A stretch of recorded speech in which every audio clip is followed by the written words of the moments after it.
Good morning, everyone. Again, we are here to deal with our next topic, that is principle of superposition of forces. The Coulomb's law we have learned describes the force between two charges, only between two charges. But if we have large number of charges, that is more than two charges, then the principle of superposition of forces applies, right? तो Coulomb's force जो है बच्चा वो सिर्फ दो charges के बीच की force को डिस्क्राइब करता है, लेकिन जो principal of superposition of forces है, अगर दो से ज़्यादा चार्जेस हों तो ये प्रिंसिपल वहाँ पे एप्लीकेबल होता है, वहाँ पे नेट फोर्स किसी भी एक चार्ज के ऊपर नोट कर पाता है।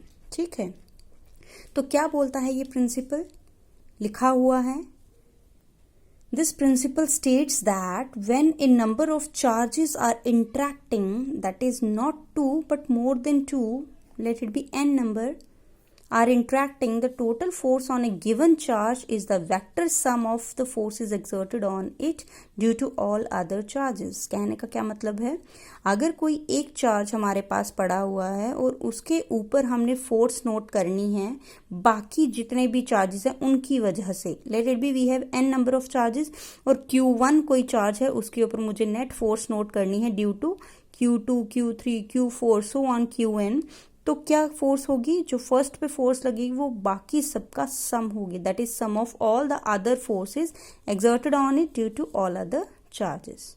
क्लियर, फिर से भी रिपीट कर रही हूँ, ये प्रिंसिपल क्या नोट करता है, फोर्सेस ही नोट करता है कूलम की तरह, बट कूलम्स लॉ में क्या था, जो फोर्स हम नोट कर पाते हैं वो सिर्फ दो चार्जेस के बीच में, एक 1 2 पे कर रहा है, 2 1 पे कर रहा है, बस वही नोट कर पाते थे। बट यहाँ पे अगर हमारे पास ज्यादा चार्जेस हैं, मोर देन 2 चार्जेस हैं, then principle is applicable, right. तो ये प्रिंसिपल बोलता है if we have a large number of charges which are interacting with each other, right, तो जो टोटल फोर्स किसी एक चार्ज पे लगेगी वो बाकी सभी फोर्सेस का जो उसके ऊपर लगेंगे उन सबको सम करेंगे। फॉर एग्जांपल Q1 के ऊपर मुझे नोट करनी है, तो Q1 के ऊपर जो Q2 फोर्स लगा रहा है, जो Q3 लगा रहा है, जो Q4 लगा रहा है, सो ऑन Qn लगा रहा है, वो सारी फोर्सेस एड अप होके नेट फोर्स हमें उस गिवन चार्ज के ऊपर देंगी। Clear, right. बट यहाँ पे एक कंडीशन लिखी है, the forces between two charges is not affected by the presence of other two charges. मान लीजिए हमने Q1 चार्ज लिया है, ठीक है, चलिए एग्जाम्पल ले लेते हैं।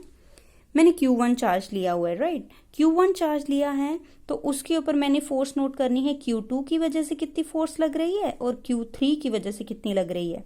लेट इट बी, अगर सेम चार्जेस हैं तो Q2 Q1 पे फोर्स लगाएगा, दैट विल बी रिपल्सिव, तो बाहर को फोर्स लगाई F12, that is force on first charge due to second. Similarly Q3 Q1 पे कितनी लगा रहा है force, F13, that is force on first due to third.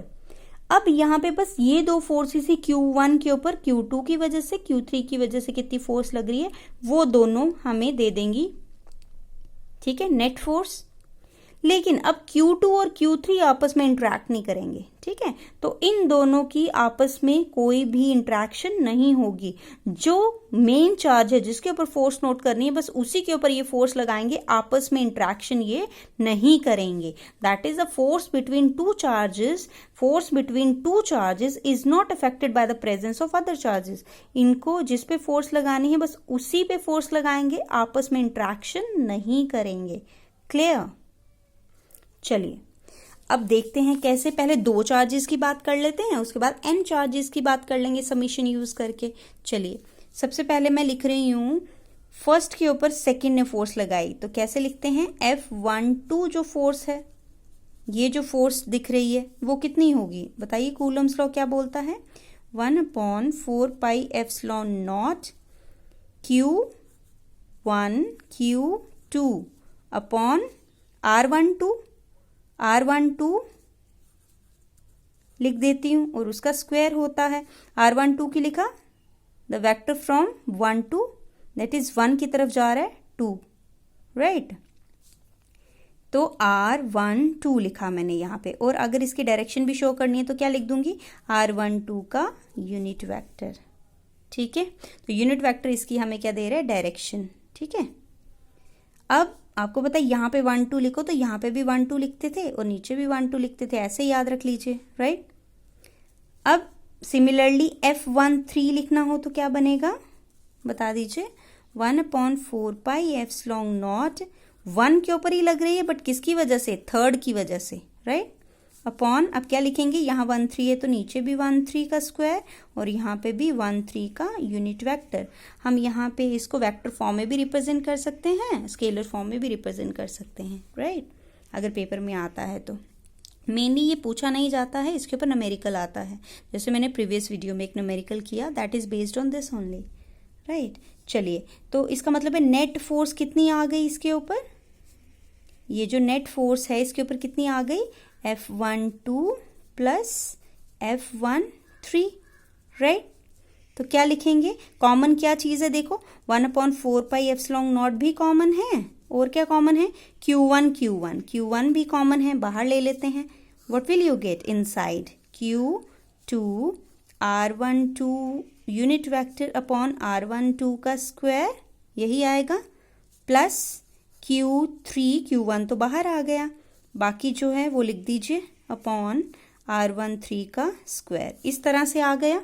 This is the net force, clear.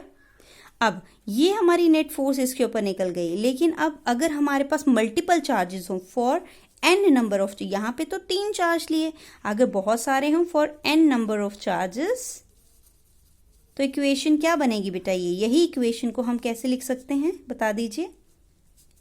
मतलब फर्स्ट के ऊपर ही n number of charge, Q2 Q3 Q4 Q5 so on Qn, तो कितनी बन जाएगी, ये दोनों तो आएंगे साथ में और क्या आ जाएंगे, that is 1/4 pi epsilon not Q1 के ऊपर ही लगा रहे हैं, ये दोनों तो हैं ही हैं, लिख दीजिए इनको, R12 unit vector upon R12 का square plus Q3 upon R13 का स्क्वायर, R13 का यूनिट वेक्टर प्लस इसी तरह से Q2 Q3, फिर यहाँ क्या आ जाएगा Q4, यहाँ पे R12 R13, यहाँ क्या आ जाएगा R14 और नीचे भी R14 का स्क्वायर प्लस सो ऑन करेंगे तो n, Q2 Q3 Q4 so on क्या बनेगा Qn, और यहाँ पे 1 2 1 3 1 4 तो क्या आ जाएगा 1n, कैपिटल N लिया तो कैपिटल N रख लेते हैं, clear, capital N divided by R1 1 2 1 3 1 4 1n का स्क्वायर, क्लियर। अब आपको पता है हम इस तरीके से अगर इसको सिंप्लीफाइड फॉर्म में लिखना हो या इसको छोटी सी फॉर्म में लिखना हो, ये लेंथी लग रहा है आपको, तो क्या बन जाएगा, समीशन लिखते हैं, प्लस प्लस प्लस के लिए समीशन लिखते हैं, ठीक है। तो समीशन के लिए हम यहाँ पे क्या लिख देंगे, डिस्क्रीट वैल्यूज है ना, तो उसके लिए हम समीशन यूज करते हैं। अगर कॉन्टिन्यूस वैल्यू हो तो इंटीग्रेशन यूज किया जाता है। Q1 तो यहाँ पे समीशन, अब यहाँ देखो Q की वैल्यू वेरी कर रही है, Q2 Q3 Q4 Qn तो चेंज हो रही है, तो इसको मैं QI लिख लेती हूँ, I, राइट, क्योंकि चेंज हो रही है। सिमिलरली R12 R13 1 1 तो सेम रह रहा है, 1 1 1, ठीक है, बट 2 3 4 नेक्स्ट वाली वैल्यूज वेक्टर में चेंज हो रही है, तो क्या बन जाएगा, 1 को सेम रखते हैं, नहीं आगे I लिख देते हैं, क्योंकि यहाँ 2 है, यहाँ पे भी 2 है, यहाँ 3 है, यहाँ पे ये I है, तो यहाँ पे भी I लिख दिया, क्लियर। डिवाइडेड बाय, ऊपर यूनिट वेक्टर रहेगा, नीचे R12 R13, तो R1 तो सेम रह रहा है बट 2 3 ये वैल्यू चेंज हो रही है, तो इसको I लिख दिया, क्लियर, तो उसका स्क्वायर। और I की वैल्यूज बच्चे कहाँ से कहाँ की तरफ जा रही हैं बताओ, 2 3 4 2 3 4 ही है, तो यहाँ I की वैल्यू मैं समीशन में क्या लिख दूंगी, 2 से n तक जा रही हैं, 2 3 4 n तक जा रही हैं वैल्यूज। तो इस तरह से मैंने इसकी नेट फोर्स लिख दी, that is the principle of superposition of forces, clear, this is the principle of superposition of forces. अब बच्चा ये तो मैंने यूनिट वेक्टर की फॉर्म में लिखा ना, अगर इसको वेक्टर फॉर्म में लिखना हो, जैसे कल हमने पढ़ा था Coulomb's law in vector form, R12 unit vector को कैसे लिख सकते हैं, वेक्टर अपॉन इट्स मैग्नीट्यूड, उस तरीके से भी लिख सकते हैं, तो लिख के देखें क्या बनेगा। चलिए पहले यहाँ पे थोड़ी सी बात कर लेते हैं कि R12 यूनिट वेक्टर को बेटा हम कैसे लिख सकते हैं, R12 vector upon its magnitude, right, और वेक्टर को हम कैसे लिख सकते हैं, R12 वेक्टर को, वो भी बताया था, R1 माइनस R2। क्लियर, ये आ गया। और R12 का जो मैग्नीट्यूड है उसे कैसे लिख सकते हैं, R1 माइनस R2 मॉड। इस तरीके से सेम यहाँ पे हमने करना है, R12 की जगह ये लिखेंगे और यूनिट वेक्टर जो है नीचे जो मैग्नीट्यूड है उसकी वैल्यू, उसकी जगह ये लिखेंगे, फिर समीशन बना देंगे फिर से। चलिए करके देखते हैं, नहीं तो डायरेक्ट बेटा यहाँ पे भी आप लिख सकते हैं, यहाँ पे करके देख लेते हैं, ठीक है। लेट इट बी इक्वेशन 1, इस इक्वेशन में करके देख लेते हैं, ठीक है। चलिए इस इक्वेशन को मैं फिर से यहाँ पे लिख रही हूँ। F1 जो नेट फोर्स है वो हमारे पास कितनी आई, 1/4 पाई एप्सिलॉन नॉट Q1, और समीशन किसका था, QI R1I unit vector upon R1I का square, I is equal to 1 to n था। क्लियर। अब इसी यहाँ पे ही हम चेंज कर लेते हैं, 1 2 की जगह जैसे मैं बोल रही हूँ यहाँ पे हम इसको चेंज करें, इधर इधर इधर, इन इंडिविजुअल वैल्यूज में चेंज करें, तो डायरेक्ट लास्ट वाली वैल्यू में भी चेंज करके दिखा सकते हैं। तो कैसे आ जाएगा बता दीजिए, 1/4 pi epsilon not Q1, summation वैसे ही रखते हैं, QI तो रहेगा वैसे ही। अब यूनिट वेक्टर की जगह बता दीजिए, R1I यूनिट वेक्टर बनेगा R1I का वेक्टर अपॉन इट्स मैग्नीट्यूड, यही आएगा। और R1I वेक्टर को हम कैसे लिख सकते हैं, जैसे 1 2 को 1 माइनस 2, R1 माइनस R2, तो यहाँ R1 माइनस RI आ जाएगा। और सिमिलरली इसका मैग्नीट्यूड जो है वो कैसे आ जाएगा, R1 माइनस RI का मॉड। तो यहाँ पे रिप्लेस कर दीजिए सीधे, तो क्या बन जाएगा, R1 minus RI upon R1 minus RI का, अब यहाँ पे क्या बनेगा, क्यूब बनेगा ना, क्यू यूनिट वेक्टर की जगह वेक्टर अपॉन इट्स मैग्नीट्यूड, यहाँ पे 2 थे तो यहाँ पे एक मैग्नीट्यूड तो है ही है, ठीक है। यूनिट वेक्टर को जब रिप्लेस किया हमने इससे, वेक्टर अपॉन इट्स मैग्नीट्यूड, यहाँ पे मैग्नीट्यूड का स्क्वायर है, एक और मैग्नीट्यूड आ गया तो क्यूब हो गया, और बाकी इस फॉर्म में हमने रिप्रेजेंट कर दिया, तो ये बन गया हमारे पास। This is the